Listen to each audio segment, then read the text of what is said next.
Ekonom Universitas Negeri Padang, Alphon Satrianto menilai pemblokiran rekening dorman atau rekening pasif selama 3 hingga 12 bulan membutuhkan pengkajian ulang dan sosialisasi. PPATK dan juga DPR diharapkan dapat mengkaji ulang rencana kebijakan ini.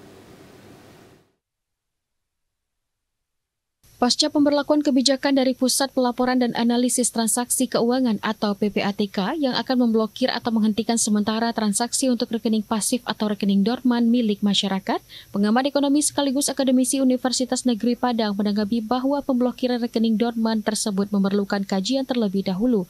Ada beberapa tahapan yang perlu dilakukan, bahkan sosialisasi kepada masyarakat atau nasabah.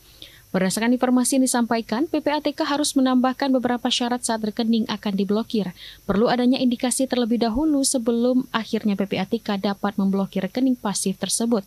Sebab di satu sisi, kebijakan yang bertujuan untuk mencegah kejahatan ini dinilai positif, namun teknis yang diterapkan juga harus diperjelas. Sesuai dengan amanat Undang-Undang nomor 8 tahun 2010 itu, sesuai kewenangan dari PPATK.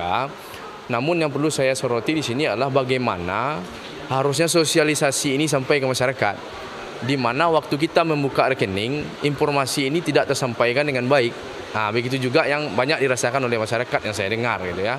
Itu satu. Terus yang kedua, perlu diskusi lanjut ini antara PPATK dengan wakil rakyat kita di Badan Legislatif yang menyoroti bagaimana seharusnya mekanismenya ini. Pengamat berharap negara hadir melindungi pemegang rekening dari potensi penyalahgunaan pihak-pihak yang tidak berwenang.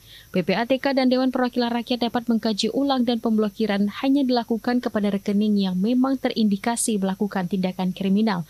Sebab pemblokiran seluruh rekening dorman termasuk melanggar hak asasi, apalagi jika pemilik rekening tidak terlibat kejahatan.